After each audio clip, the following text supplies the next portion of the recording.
देखिए, हमारे देश के प्रधानमंत्री आदरणीय नरेंद्र मोदी जी ने जो कहा है नवंबर तक 80 करोड़ जनता को जो ज़रूरतमंद है उनको राशन देने की बात कही है। जैसे कि 5 किलो चावल या 5 किलो गेहूँ, 1 किलो चना, जैसे हर एक मेंबर को घर के। तो ये बहुत अच्छा ज़रूरत के हिसाब से इस वक्त कोरोना महामारी में जो कदम है देश के प्रधानमंत्री का फैसला है, जो उन्होंने बोला है, ये बहुत अच्छा किया। हालांकि ये राशन वगैरह पहले से मिलता आ रहा है, इसको बढ़ा के नवंबर तक किया जा गया है ताकि जो हालात हैं, देखिए ये हालात जो हैं ये इसे देखते हुए कम भी है या जो भी है, लेकिन आदमी के इससे ज़रूरत पूरी नहीं हो सकती, लेकिन कई हद तक लोगों को इससे राहत मिलेगी, लोगों को चैन मिलेगा। वही कम से कम एक देश के प्रधानमंत्री हमारे लिए सोच तो रहा है, हमारे लिए काम तो कर रहा है, कम से कम उसे फ़िक्र तो है अपने देशवासियों की। अगर जनता ने उसे चुना है तो वो भी जनता को सपोर्ट करता है, जनता की सोचता है, जनता की फ़िक्र करने वाला प्रधानमंत्री हमारे देश के आदरणीय नरेंद्र मोदी जी हैं। अच्छा, और इस चाइनीज़ जो ऐप हैं उनका प्रतिबंध लगा दिया गया है। देखिए, अभी आपने देखा होगा जब चाइना ने जो धोखे से हमारे देश के सैनिकों के साथ किया, हमला किया जो भी, तो जगह जगह प्रदर्शन हुआ, उसमें लोगों ने चाइनीज़ ऐप्स की मांग की, चाइनीज़ चीज़ों का बहिष्कार किया या जो भी किया। तो उसके मद्देनज़र ये सब फैसला जो हमारी भारत सरकार ने लिया है, ये टिकटॉक समेत 59 चीज़ें शायद वो की हैं इन्होंने, उन सभी पे देखिए चाइनीज़ चीज़ है कोई भी, अब हमें ये चाहिए वो चीज़ें जो भी चीज़ है। हमारा भारत आज के टाइम में बहुत अच्छा भारत है, बहुत सक्षम भारत है, हर चीज़ बना सकता है, हर चीज़ में मजबूत है। तो वही सब चीज़ें अब हमें अपने इंडिया की चीज़ें यूज़ करना चाहिए, हमें इंडिया में चीज़ों को बढ़ावा बनना चाहिए। जैसे CFL है, चाइनीज़ यूज़ होती हैं, लाइटें चाइनीज़ यूज़ होती हैं, वही चीज़ें हमें अपने यहाँ कम रेट में अच्छी तरीके से मजबूती से बनानी चाहिए, क्योंकि हमारा जो देश का सामान होता है वो मजबूत होता है। चाइनीज़ सामान जो होता है खाली फैंसी होता है, मतलब यूज़ एंड थ्रो होता है, लेकिन अपने देश का जो सामान है, हमारे भारत का जो सामान है, वो जो होता है मजबूती के साथ बनता है, उसकी लाइफ होती है, वो गारंटी के साथ चलता है, 1-1 साल 2-2 साल चल जाता है, जबकि चाइना की किसी चीज़ की कोई गारंटी नहीं होती है।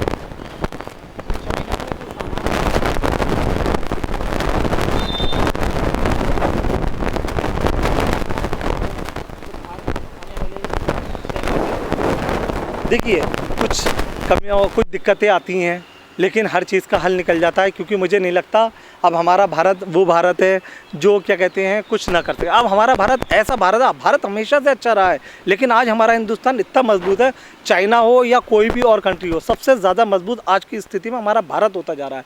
दिन प्रतिदिन भारत जो है मजबूत होता जा रहा है। मुझे लगता है ये जो ऐप बंद की हैं, कुछ वक्त तक दिक्कत होगी या कुछ भी चीज़ों पर रोक लगेगी, क्योंकि ये मार्केट में पूरी तरीके से चाइनीज़ चीज़ फैल चुकी थी।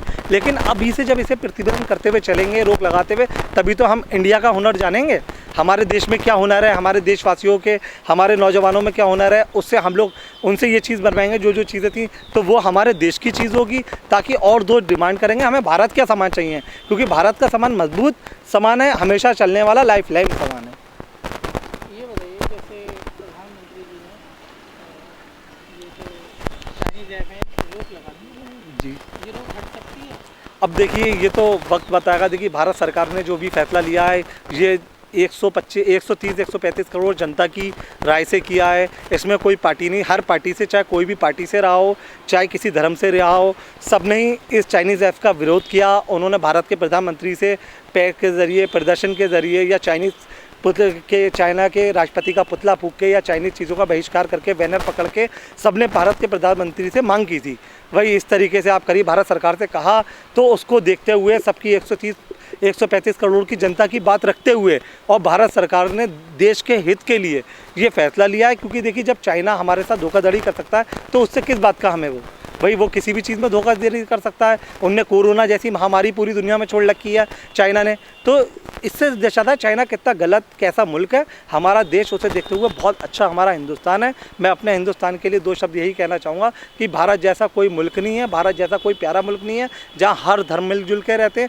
यहाँ पे राजनीति तो हो सकती है, लेकिन दिल सबका एक दूसरे से मिला रहता है, सब एक दूसरे से मिलते जुलते हैं। अगर ईद होती है तो लोग एक दूसरे के यहाँ जाते हैं, होली है तो एक दूसरे के यहाँ जाते हैं, या कोई भी सिख समाज का प्रोग्राम है या क्रिश्चियन का, सब एक दूसरे से मिलजुलते हैं। भारत जैसी सभ्यता कहीं नहीं है, इसीलिए हमारा भारत महान है। अच्छा, ये बात सही है कि जो चाइना के ऐप इस्तेमाल करते हुए भारतीय यूज़र, तो भारतीय यूज़र का डाटा लीक हो जाता था चाइनीज़ जो ऐप डाउनलोड करते? चाइना देखिए, चाइना जो ऐप बनाता है उसमें भी उसकी कोई ना कोई मंशा होती है। वो कहीं ना कहीं अपनी प्लानिंग के तहत ही काम करता है। उसको इसका बेनिफिट कुछ दिखता है आगे तक का, वो अपने देश को बढ़ाने के लिए, अपने देश की उसके लिए वो चाहता है कोई ऐसी चीज़ हो, कुछ किसी भी माध्यम से इनका डाटा हमें मिलता रहे या कुछ मिलता रहे। लेकिन हमारी सरकार ने इस वक्त चाइना के हर मंसूबे पे पानी फेरा है। और मेरे ख्याल से ये जो है, अब कुछ लोग जैसे कहेंगे ऐप बंद करके क्या मिलेगा, ये लोगों ही नहीं कहा, ये पब्लिक ने ही कहा था। ये जो भारत सरकार से मांग करी थी, अभी पब्लिक ही कर रही थी, जगह जगह प्रदर्शन करके वही चाइना का पुतला फूके कि वही भारत सरकार ये करे और भारत सरकार को चाइनीज़ ऐप पे बैन लगाना चाहिए। तो हमारे देश के प्रधानमंत्री ने फैसला लिया, इससे हमें बेनिफिट मिलेगा। अब किसी तरीके का चाइना को हर तरीके का मुंह तोड़ जवाब दिया जाएगा। अब चाइना को हमारा देश दिखाएगा हिंदुस्तान वाकई में हिंदुस्तान है, और हिंदुस्तान से कोई अच्छा मुल्क नहीं है, सारे जहाँ से अच्छा हिंदुस्तान हमारा। जय हिंद, जय भारत, हिंदुस्तान जिंदाबाद, हिंदुस्तान जिंदाबाद।